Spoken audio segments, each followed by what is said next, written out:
Hey everyone, it's Synth Designer back again with another video. Today I want to talk about how you can create this Stutter House vocal effect similar to Rose Gray in Everything Changes But I Won't. So it sounds a little bit like this.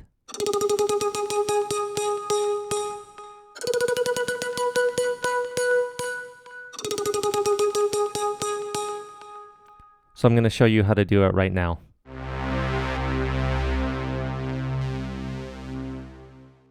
Hey everyone, so let's take a look at how you can create this kind of vocal effect. This can apply to basically any synth sound out there. It's not necessarily a vocal thing, but in this case, it's a cool little like vocal Stutter House type of thing that is done in lots of different songs, and I'm using Serum today.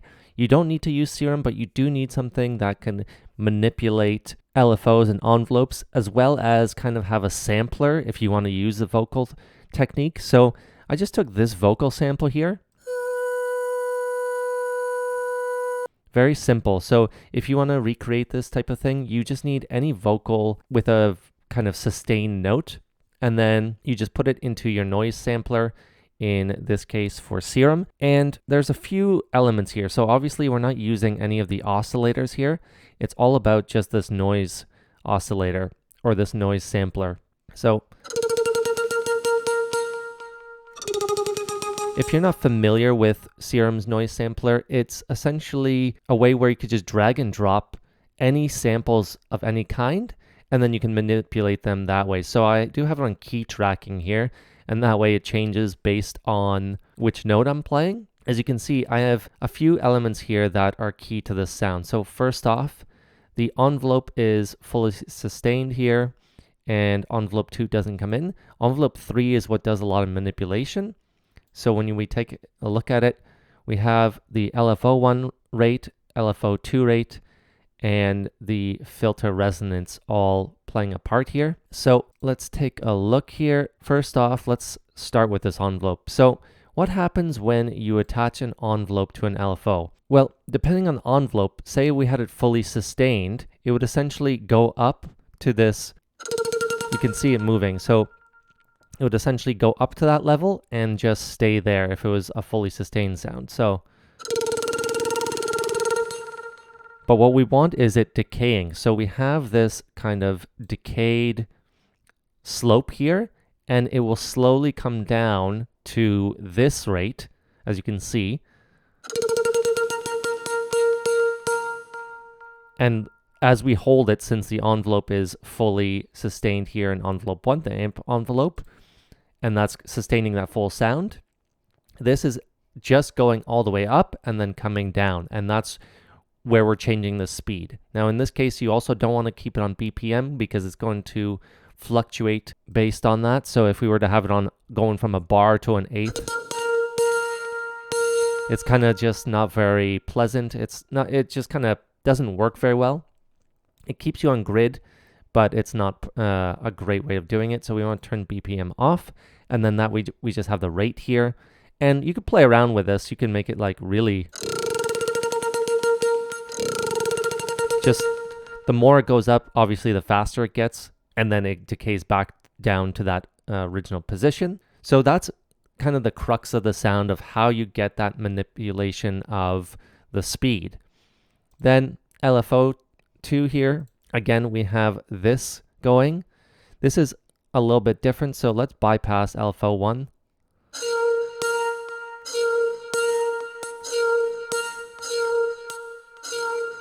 You can hear just that subtle kind of, if we were to take this off,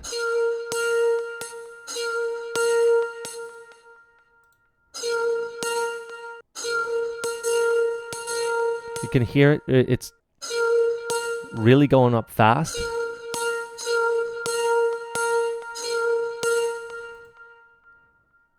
If we were to bypass it,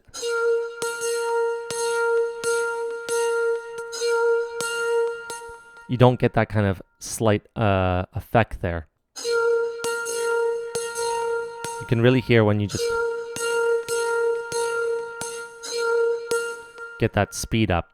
The other thing is getting that resonance up. That just kind of gives it another slight effect if we're to bypass. It's not very noticeable, but I just put on just a little bit to kind of accentuate that register, that upper harmonic area. So let's turn this back on. Now that we have the kind of basics established here, let's take a look at the effects, which give us a lot of difference here. So the hyper here just gives us a little bit of dimension here. You can hear it just makes it a little bit wider. You can keep it down the middle if you want. That's fine too. Equalizer just to kind of take off those lows that are not needed. A big thing is this compressor, which I'll get to in a second. Very basic delay and reverb, and you could play around with that. Of course, that makes a big difference with those kind of repeated sounds there. The compressor makes a big difference if I were to bypass this. I'll turn it up. That OTT compression style that you get in Serum really makes a big difference and kind of gives us just a super forward upfront sound, and that's to do with the multi-band function here.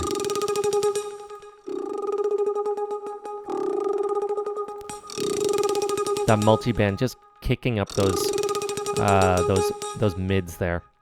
Of course, I didn't mention, but it's a big important part is that we have the LFO actually attached to the filter cutoff. In this case, LFO 2 we have attached to the noise level, giving us a little bit of that tremolo. But if we were to obviously bypass this,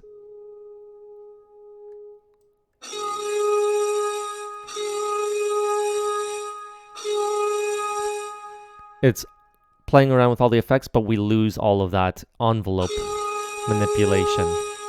So it really does nothing there. So this is a key part, making sure it's attached to your filter. So that's how you create the sound. Let me know in the comments what you think. Have you used this type of technique before in your songs? Remember, don't wait up for this to come out of a preset pack. Just find your own samples. It could be any old sample and repeat what I just showed you here. Hopefully you all enjoyed this video, and I'll see you all next time.